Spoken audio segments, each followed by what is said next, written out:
पिछला जो वीडियो था उसमें हमने डिस्कस किया था टेक्टोनिक प्लेट्स के बारे में। टेक्टोनिक प्लेट्स किस तरह, कितने बड़े प्लेट होते हैं, कितने छोटे प्लेट होते हैं, किस तरह से वो मूव करते हैं, उसका मूवमेंट का क्या क्या डायरेक्शन होता है, ये सारा चीज़ हम पिछले वीडियो में डिस्कस कर चुके हैं। अब जो आपका नया टॉपिक है वो है रॉक्स एंड मिनरल्स। ठीक है, ये इसमें हम ये जानेंगे कि रॉक क्या होता है और कितने टाइप का होता है और किन किन परिस्थितियों में रॉक का निर्माण होता है और रॉक हमारे लिए कैसे यूजफुल है। ठीक है, तो अर्थ जो क्रस्ट है स्टूडेंट, ये अर्थ क्रस्ट है जिसपे जो हम रहते हैं, ये बेसिकली इसका निर्माण रॉक से ही हुआ है। जो चट्टान होते हैं ना, चट्टान के टूटने से जो वेदरिंग होता है चट्टान का, जो रॉक्स का होता है ना, उसका वेदरिंग होता है। जिस परिस्थिति में उसका निर्माण हुआ है और जिस परिस्थिति में वो रह रहा है वो एब्जॉर्ब नहीं कर पाता उस कंडीशन को।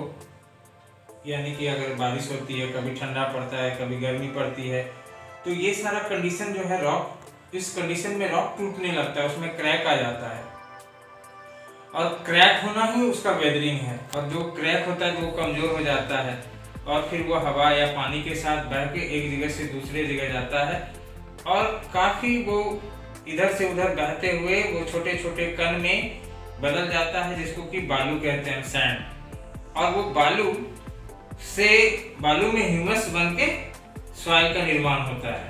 तो पूरा जो हमारा अर्थ क्रस्ट है ये रॉक से ही बना हुआ है। ठीक है, तो rock, earth crust various type of rock से बना हुआ है, अलग अलग तरह के रॉक से बना हुआ है।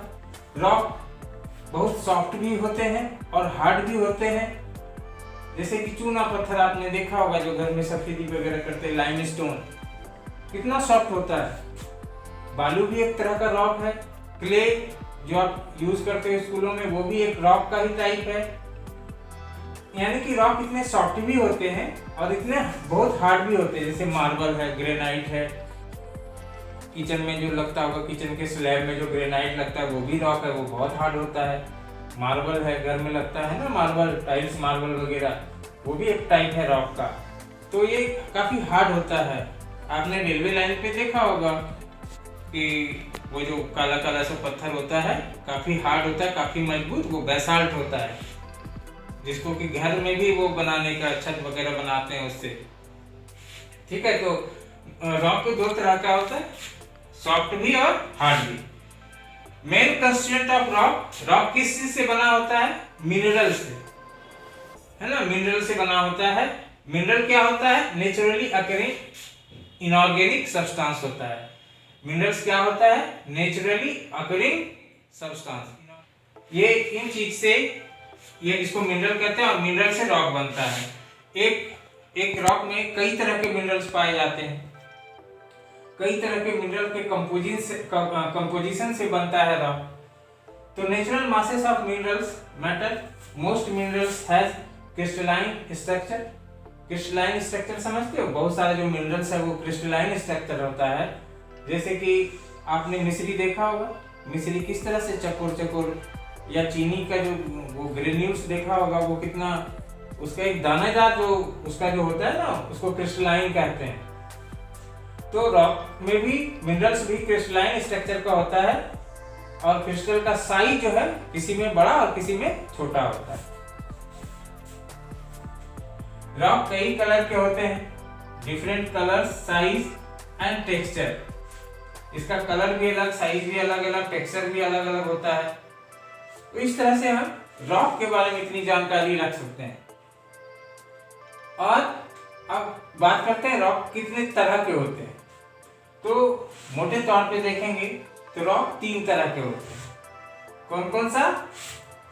इग्नियस रॉक, हिंदी में कहते हैं आग्नेय चट्टान, sedimentary rock and metamorphic rock. तो रॉक तीन तरह के होते हैं, इग्नियस, सेडिमेंट्री एंड मेटामॉर्फिक। तो इग्नियस रॉक क्या होता है, कैसे बनता है? This rocks form cooling and solidification of magma into lava. Oldest rock, ये आपने सुना होगा कि ज्वालामुखी वोल्केनो फटता है। जो वोल्केनो फटता है तो उसके अंदर से मैग्मा निकलता है। जो अंदर जो मटेरियल होता है ना वो बह के पूरा जो बहुत गर्म आग की तरह और पूरा पिघला हुआ फॉर्म में वो बाहर आता है, और बाहर आने के बाद वो ठंडा होता है, और ठंडा होके वो बहुत मजबूत चट्टान बन जाता है। तो उस तरह के रॉक को इग्नियस रॉक कहते हैं। और इग्नियस रॉक जो होता है ना, कुछ धरती के बाहर आके ठंडा होते हैं, कुछ धरती के अंदर भी ठंडा हो जाते हैं। जो बाहर आके ठंडा होते हैं उसको एक्सट्रूसिव कहते हैं, और जो धरती के अंदर ठंडा हो जाता है वो इंट्रूसिव होता है। जो बाहर ठंडा होता है आके, उसका जो क्रिस्टल का साइज है, उसका जो क्रिस्टल का साइज होता है वो बहुत बारीक होता है, बहुत छोटा होता है। और धरती के अंदर जो ठंडा हो गया उसका क्रिस्टल का साइज बड़ा होता है। बेसाल्ट जो है धरती के बाहर आके ठंडा होता है, तो उसका जो ग्रेन्यूल्स है बहुत फाइन होता है, बहुत बारीक होता है, महीन होता है। और ग्रेनाइट जो है वो धरती के अंदर ही ठंडा हो जाता है, जिसके वजह से उसका जो ग्रेन्यूल्स बड़ा होता है। आप देखोगे कि जब वो घिसाई होता है तो उसका कण अलग अलग दिखाई देगा आपको। तो ये हो गया इग्नियस रॉक। मैग्मा ज्वालामुखी से निकलने वाले जो लावा होता है वो बनता है। इसको दुनिया का ये सबसे पुराना रॉक है, और इसको इसीलिए इसको प्राइमरी रॉक भी कहते हैं। ग्रेनाइट एंड बेसाल्ट इसका एग्जांपल है ना। और ये तो बता ही दिया कि कुछ बिलो अर्थ के बिलो ठंडा हो जाता है, कुछ अर्थ के बाहर आके ठंडा होता है। ठीक है, तो ये हो गया इग्नियस रॉक, सबसे पुराना ओल्डेस्ट रॉक। नेक्स्ट है सेडिमेंट्री रॉक्स। तो सेडिमेंट्री रॉक्स क्या होता है? अब मान लीजिए इग्नियस रॉक जो हो गया, इग्नियस रॉक जहां तहां फैला रहेगा, अब उसका वेदरिंग शुरू होगा। वेदरिंग शुरू होने से क्या होगा? जैसे कि वो चट्टान जो धरती में अंदर में बहुत हाई टेम्परेचर में, एक समान तरह के टेम्परेचर में वो रह रहा था, बाहर आया वो ठंडा हो गया। ठंडा होने के बाद क्या होगा कि अब उसको तरह तरह के क्लाइमेट को झेलना होगा। ठीक है ना, कभी उसको ठंडा में झेलना होगा, बहुत ज़्यादा ठंडा झेलना होगा, कभी बहुत ज़्यादा गर्मी झेलना होगा, कभी बरसात होगी। तो इन सारे परिस्थितियों में उनमें क्या होगा, वो दरार पड़ेगा, गैप होगा, वो क्रैक हो जाएगा उस रॉक में।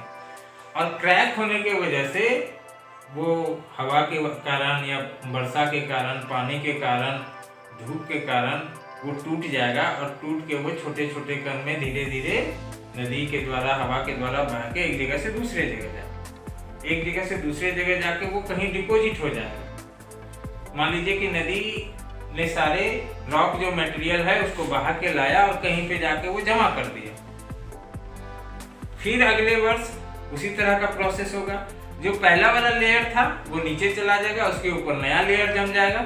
इस तरह से हजारों लाखों वर्ष में वो एक के ऊपर एक लेयर चढ़ने के कारण और नीचे वाला लेयर पर ज्यादा प्रेशर पड़ने के कारण वो सॉलिड हो जाता है और सेडिमेंट्री रॉक का निर्माण हो जाता है। उसी को कहते हैं सेडिमेंट्री रॉक। सेडिमेंट्री रॉक वैसा रॉक होता है जो परत दर परत उखड़ जाता है। आपने कोयला देखा होगा ना, बड़ा आसान होता है उसको तोड़ना, परत दर परत उखड़ जाता है। सैंडस्टोन, बलुआ पत्थर जिसको कहते हैं, वो भी परत दर परत उखड़ जाता है, तो वो सेडिमेंट्री रॉक। समझ गए ना सेडिमेंट्री रॉक का निर्माण कैसे हुआ है ना। यहाँ पे लिखा है कि sedimentary get deposit layer by layer. इसका एग्जांपल है sandstone, shale, clay, gypsum, limestone, ये सब सेडिमेंट्री रॉक्स के एग्जांपल। अब बात करते हैं मेटामॉर्फिक रॉक की। इसको हिंदी में कहते हैं कयांतरित चट्टान। अब ये सोचो आप कि सेडिमेंट्री रॉक के ऊपर बहुत सारा परत चढ़ता गया चढ़ता गया चढ़ता गया। अब क्या होगा कि जो सबसे नीचे वाला लेयर है उस पर बहुत ज्यादा प्रेशर, बहुत ज्यादा हीट पड़ने के कारण उसका केमिकल प्रॉपर्टी चेंज हो जाएगा। ठीक है, क्या हो जाएगा? केमिकल प्रॉपर्टी चेंज हो जाएगा। उसका अपीयरेंस, वो जैसा दिखता है वो अब नहीं दिखेगा, उसका अपीयरेंस चेंज हो जाएगा और उसका कैरेक्टर भी चेंज हो जाएगा। यानी कि रॉक पर जब काफी ज्यादा प्रेशर पड़ेगा, हीट पड़ेगा, तो उसका जो है सारा चीज चेंज हो जाएगा। और इसी तरह से जैसे कि मान लीजिए कि लाइमस्टोन एक सेडिमेंट्री रॉक, लाइमस्टोन पे ज्यादा प्रेशर पड़ने के कारण धीरे धीरे वो मार्बल में बदल जाता है। और मार्बल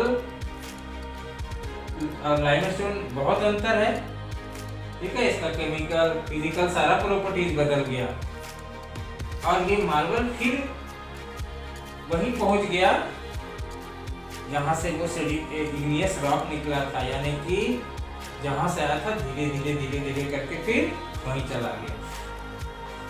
तो इस तरह से इसके बारे में इतना ही आपको जानना है। आप इसको वीडियो को देखना, साथ में बुक को भी रखना, और जहां कहीं दिक्कत हो पूछना। आप लोग क्वेश्चन पूछते नहीं हो, क्वेश्चन पूछना चाहिए। आप अगर वीडियो को ध्यान से देखोगे तो बहुत सारे क्वेश्चन आएंगे मन में, और क्वेश्चन आएंगे तो हमको जवाब देने में बताने में भी अच्छा लगेगा, ठीक है। तो आप क्वेश्चन जरूर पूछना, ठीक है। और जो अगला टॉपिक होगा हमारा, उसमें हम रॉक साइकिल के बारे में पढ़ेंगे। वाटर साइकिल तो पढ़ा है ना, अब रॉक साइकिल पढ़ेंगे। किस तरह से रॉक कहाँ से आता है और फिर किस तरह से वहीं पहुंच जाता है, किस तरह से इसका साइकिल चलते रहता है। वैसे स्टूडेंट, रॉक हमारे लिए बहुत यूजफुल है। रॉक से बिल्डिंग बनाते हैं, रोड बनाने का काम आता है। इतने सारे जो कहीं नदी अगर बांधना है तो उसमें बोल्डर, रेलवे लाइन बिछाने में रॉक का काम आता है। रॉक से हमको बहुत तरह के मिनरल्स मिलते हैं। रॉक में हमको जैसे कि पेट्रोल वगैरह, डीजल वगैरह, ये सेडिमेंट्री रॉक्स में पाया जाता है। क्योंकि जो प्लांट्स वगैरह या एनिमल वगैरह, जीव जंतु वगैरह अगर सेडिमेंट्री रॉक के लेयर में दब गया तो वो धीरे धीरे कोयला या पेट्रोल में बदल जाता है। तो उससे रॉक से हमको फॉसिल फ्यूल भी मिलता है और मेडिसिन वगैरह भी मिलता है। तो रॉक हमारे लिए बहुत यूजफुल है, ठीक है। अगला जो टॉपिक होगा वो रॉक साइकिल का होगा, तो आप देखिएगा तो रॉक साइकिल। तब तक के लिए बाय एंड थैंक यू।